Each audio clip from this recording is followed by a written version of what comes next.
असं आहे, आता तुमच्यामध्ये चर्चा होईल, त्यांच्या काही ज्या मागण्या आहेत त्या संदर्भात चर्चा होईल, त्यानंतर तुम्ही मुख्यमंत्र्यांशी त्यांचा संवाद करून घेणार आहेत? नाही बघा, असं आहे, आज मी माझ्या वैयक्तिक कॅपॅसिटीमध्ये आलो. दादांशी मला वाटतं की अनेक वेळा संवाद मुख्यमंत्र्यांशी झालेले आहेत की माझ्या फोनमुळे काय दादांचा संवाद होणार आहे असं नाही. दादांनी फोन केला तर स्वतः देखील मुख्यमंत्री बोलू शकतात, एवढा मोठा दादा आहे. त्याच्यामुळे माझी आजची भूमिका तुम्ही समजून घ्या. जो सन्मान मला दादांनी दिला, आज त्या सन्मानामुळे या राज्यातल्या मराठा समाजाला प्रसाद लाडबद्दल पण एक छोटा आदर निर्माण झाला की मनोज दादानी प्रसाद दादाला बोलवलं. तर माझं देखील आज कर्तव्य आहे की माझ्या वैयक्तिक पातळीवरती मग मी कोणाशी बोलावा हा निर्णय मी घेईन. त्याच्यामध्ये मला मीडियाने बघायची गरज नाही. मी दादाशी चर्चा करीन. दादा मला जे 2-3 लोक संपर्कासाठी देतील त्यांच्याशी मी बोलीन आणि निश्चितपणे दादांचा सन्मान राहील आणि समाजाचं काम होईल यासाठी मी प्रयत्न करेन. तुम्हाला काही मराठा कार्यकर्त्यांनी धमकीभरी फोन देखील केलेले होते, त्याला ताब्यात घेण्यात आलं नाही. धमकीभरे फोन हे अनेक महिने अनेक वर्ष येतात, परंतु त्या गोष्टीकडे फार काही मी लक्ष देत नाही. काल मी छत्रपती संभाजीनगरमध्ये आल्यानंतर मला अनेक फोन कॉल झाले. काही लोकांनी मी ज्या हॉटेलमध्ये रामा इंटरनॅशनलमध्ये राहिलो होतो त्या हॉटेलमध्ये घुसण्याचा प्रयत्न केला. पोलिसांनी त्यांना ताब्यात घेतलं आहे. आत्ता मी एसपींशी बोलल्यानंतर मला लक्षात आलं की ते कार्यकर्ते देखील मराठा समाजाचे आहेत. त्या विषयावर देखील मी दादांशी बोलीन की ते कार्यकर्ते कोण आहेत, काय आहेत मला माहीत नाही. पण त्यांनी अवाच्य भाषेत माझ्या आईवरनं मला शिव्या दिल्या, माझ्या आईला शिव्या दिल्या. अरे तू देखील मराठा समाजाचा कार्यकर्ता आहेस. तुझी आई माझी आई काय वेगळी आहे का?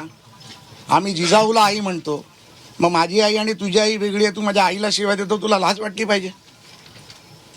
डोळ्यामध्ये पाणी येतं असं विचार करताना.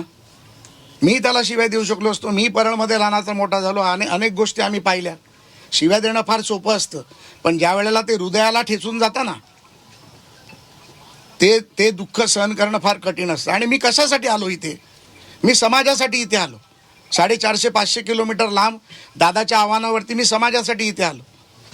माझ्या मनामध्ये जर समाजाबद्दल आदर नसता, समाजाबद्दल प्रेम नसतं, तर मी प्रेसवरती बोललो असतो, त्यांनी समितीची चर्चा करावी. पण ज्या भावनेने माझ्या भावानी मला बोलवलं, ज्या भावनेने त्यांनी मला इथे बोलवलं, एक समाजाचं काहीतरी चांगलं होईल म्हणून तो बोलला, म्हणून मी इथे आलो. आणि मग त्यानंतर जर माझ्यावरती हल्ला करणार असाल, माझ्यावरती शाई फेकणार असाल, मला जर मारणार असाल, तर तुम्ही सांगा मी कुठे हो, मला मारा ना तुम्ही. मी समाजासाठी मरायला देखील तयार आहे. मी चुकीचं केलं असेल तर दादानी मला सांगावं तू चुकला म्हणून. मी दादाला सन्मान करतो. आज समाजाचा आमचा हिरो दादा आहे. दादानी मला सांगावं की मी चुकलो म्हणून. मी पोलिसांना देखील सांगितलं, जोपर्यंत दादांकडून मी येत नाही तोपर्यंत त्यांच्यावरती कुठली कारवाई करू नका.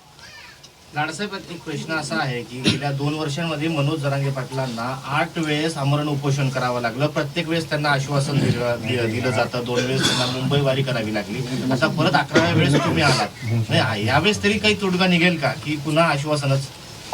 हे बघा, भगवद्गीतेमध्ये एक गोष्ट सांगितली, कोणीतरी संदेश घेऊन जायचा असतो.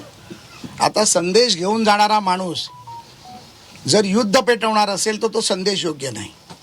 मी युद्ध पेटवायला नाही आलोय, तर मी तो भगवद्गीतेतला सार घेऊन आलोय. मला माझ्या समाजाला पुढे घेऊन जायचं आहे. माझ्या समाजाच्या भावनेबरोबर एकत्र जायचं आहे. मला समाजाचे अडलेले विषय पूर्ण करायचे आहेत. आणि मला खात्री आहे ज्या पद्धतीमध्ये माझी काम करण्याची शैली किंवा पद्धत आहे, दादांबरोबर दादांचा आशीर्वाद माझ्या डोक्यावर राहिला तर निश्चितपणे दादांचे विषय तडीस जातील. दादांचे नाही, समाजाचे विषय, ज्या समाजासाठी दादा लढतोय. त्यामुळे ते समाज आणि दादा वेगळा नाही, परंतु ते विषय तडीस जातील त्याचा मी प्रयत्न करणार आहे. आणि बाकी सगळं जे काय आहे ते मी दादांवर सोडतो. सर, आत्ताच तुम्ही म्हटलं की जरांगे पाटील यांच्यासोबत चर्चा करून आम्ही आज चर्चा करून ही प्रश्न सोडवणार आहोत. मात्र मुख्यमंत्र्यांशी चर्चा करण्याचा हा तुमचा वैयक्तिक प्रश्न असल्याचं तुम्ही म्हणले. मात्र आजपर्यंतच्या आंदोलनात मनोज जरांगे पाटील यांनी माध्यमांसमोरच जे काय ते चर्चा केलेलं आहे. नाही, तीच करणार, तेच नका टेन्शन. आम्ही दोघे भाऊ. तुम्ही बिलकुल चिंता करू नका, काही भांडणं लावू नका आमच्यामध्ये. मी दादांसाठी अनेक पेपर पण घेऊन आलो की सारथीमध्ये काय झालं, राजश्री शाहू महाराज शिष्यवृत्तीमध्ये काय झालं, मराठा समाजांच्या हॉस्टेलची परिस्थिती काय आहे, अण्णासाहेब पाटील आर्थिक विकास महामंडळातून किती पैसे दिले. आता काल 150 कोटी रुपयाचा निधी दादा त्याला दिला गेला अण्णासाहेब पाटील आर्थिक विकास महामंडळा बँकेची कर्ज परतफेडीसाठी. त्याच्यावर पण लोकांनी टीका केली की प्रसाद लाड जाणार म्हणून निधी दिला गेला. प्रत्येक गोष्टीच्या 3 महिन्याचा कालावधी असतो. 3-3 महिन्यांनी तो निधी वितरित केला जातो. पण ह्याचं कोणीतरी स्वागत केलं पाहिजे ना. 150 कोटी रुपये समाजाच्या जी मुलं रोजगार करायला मागतायत त्यांचा व्याजाचा परतावा गेला. ह्याचं कोणीतरी पण अभिनंदन केलं पाहिजे. राज्य सरकारचं करा, मुख्यमंत्र्यांचं करा, अर्थमंत्र्यांचं करा, उपमुख्यमंत्र्यांचं करा.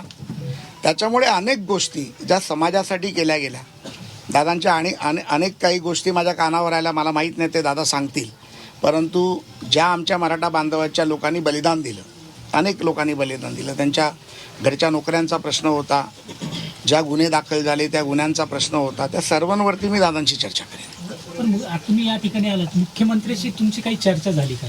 नाही, मी आज आलो, मी परत तुम्हाला सांगतो, मी माझ्या वैयक्तिक कॅपॅसिटीमध्ये इथे आलो. प्रसाद लाड म्हणून आलो, मनोज दादाचा भाऊ म्हणून आलो, समाजाचा कार्यकर्ता म्हणून आलो, मराठा समाजाचा सन्मान मान आहे म्हणून मी इथे आलो. मी जे आहे ते मराठा आहे म्हणून आलो. आमच्याकडे काय होतं, कोकणातला मराठा असेल तर त्याला मराठा थोडंसं कमी समजलं जातं. पण आम्ही पण मराठा आहोत, आम्हाला मराठ्यांबद्दल आदर आहे, समाजाबद्दल आदर आहे. छत्रपती शिवाजी महाराजांचा रायगड देखील कोकणातच आहे. त्याच्यामुळे आम्ही छत्रपतीला मानणारे कार्यकर्ते आहोत. आणि आता आमचं केंद्रबिंदू हे अंतरवाली सराटी आहे. या अंतरवाली सराटीमध्ये दादा जो निर्णय देतील, दादा जे म्हणतील, दादानी माझा मान ठेवून जर सांगितलं की बाबा मी हे आंदोलन प्रसाद लाडच्या शब्दावरती मागे घेतोय, तर मला आनंद वाटेल. आणि नाहीतर ते जे मला मार्गदर्शन करतील ते मी पुढे सांगेन. सर, आतापर्यंत काही स्टॅटिस्टिक त्यांच्यासमोर ठेवलं नाही का, ज्याच्यामुळे अनेक गैरसमज झाले? तुमच्या अगोदरही काही प्रतिनिधी येऊन गेले, पण ज्या पद्धतीने आकडे आता तुम्ही बरेच कागद घेऊन आलेलं दिसत आहे, मला असं वाटतं की मधल्या काळामध्ये काही त्यांच्यासमोर ठेवल्या गेलं नाही आकडेवारीच्या स्वरूपामध्ये. नाही, काही गोष्टी असं असतात की आंदोलनामध्ये आम्ही देखील विद्यार्थी दशेपासून काम केलं. ज्या वेळेला आपण आंदोलन करत असतो तेव्हा आंदोलकाच्या भूमिकेत असतो. ज्या वेळेला आपण आंदोलन करत असताना, आंदोलकाच्या भूमिकेत असताना आपल्याबरोबर काही लोक असतात जे आपल्याला सत्यता आपल्यासमोर मांडायचा प्रयत्न करत असतात, किंवा आपण ज्यांच्यासमोर आंदोलन करतो ते आपल्यासमोर आणून त्या गोष्टी ठेवत असतात. मी असं नाही म्हणणार की दादाला काही गोष्टी माहीत नाहीत, परंतु ज्या गोष्टी कळल्या आहेत या आज आपल्या माध्यमातून जनतेसमोर देखील जातील, दादासमोर देखील येतील.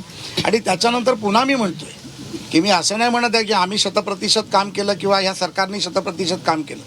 जे काय उणीवा बाकी राहिल्या असतील त्यात सभागृहात अजून माझ्याकडे 2 वर्ष आहेत, मी सभागृहात मांडू शकेन. आम्ही सभागृहात छाती ताणून मराठा आरक्षण पूर्ण करण्याचा प्रयत्न केला.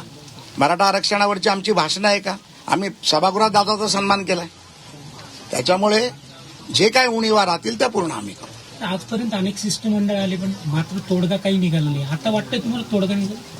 मी तुम्हाला सांगितलं ना, जो व्यक्ती चांगल्या भावनेतून आणि विषय संपावा या भावनेतून येतो, ही आग धुसपसत न ठेवता ती आग विझली पाहिजे आणि त्यातून समाजाचं भलं झालं पाहिजे.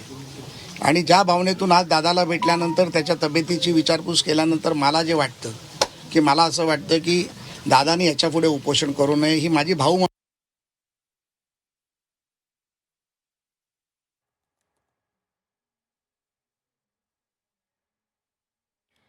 तर प्रसाद लाड आणि मनोज जरांगे यांची ही पत्रकार परिषद सुरू आहे. मी एक मराठा समाजाचा मराठा म्हणून या ठिकाणी आलेलो आहे. मनोज जरांगे यांना भेटायला आलेलो आहे.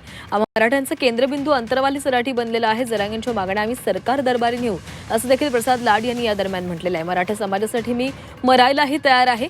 सोबतच मनोज जरांगे यांनी आपलं आंदोलन मागे घ्यावं, त्यांच्या तब्येतीचा विचार करता त्यांनी हे आंदोलन यापुढे करू नये असं आवाहन देखील प्रसाद लाड यांच्याकडून करण्यात आलेलं आहे. प्रसाद लाड हे अंतरवाली सराटीमध्ये आलेले आहेत. मनोज जरांगे यांची त्यांनी भेट घेतलेली आहे. काही कागदपत्र देखील त्यांनी त्यांच्यासोबत आणलेली आहेत. कशा पद्धतीनं सरकारकडून मराठा समाजासाठी काम केलं जातंय, निधी दिला जातोय, या संदर्भातली काही कागदपत्र घेऊन ते मनोज जरांगे यांच्या भेटीसाठी आलेले आहेत. मी एक लहान भाऊ म्हणून मनोज जरांगे यांच्या भेटीसाठी आलेलो आहोत आणि त्यांच्याशी चर्चा करणार आहे. आम्ही छत्रपतींना मानणारे कार्यकर्ते आहोत असं देखील या दरम्यान प्रसाद लाड यांनी म्हटले. समाजासाठी मी मरायला देखील तयार आहे, पण मनोज जरांगे यांनी आता आपलं उपोषण जे आहे ते मागे घ्यावं यापुढे आणि त्यांनी उपोषण करू नये असं देखील प्रसाद लाड म्हणालेले आहेत. मनोज जरांगे यांनी अनेक मागण्या समोर ठेवलेल्या आहेत. या मागण्यांसंदर्भात प्रसाद लाड यांनी प्रतिक्रिया दिलेली आहे. या मनोज जरांगेंच्या मागण्या आपण सरकार दरबारी पोहोचवू असं देखील जरांगेंच्या भेटीनंतर प्रसाद लाड यांनी म्हटलेलं आहे. मी युद्ध पेटवायला आलेलो नाहीये, तर हे युद्ध इथेच संपावं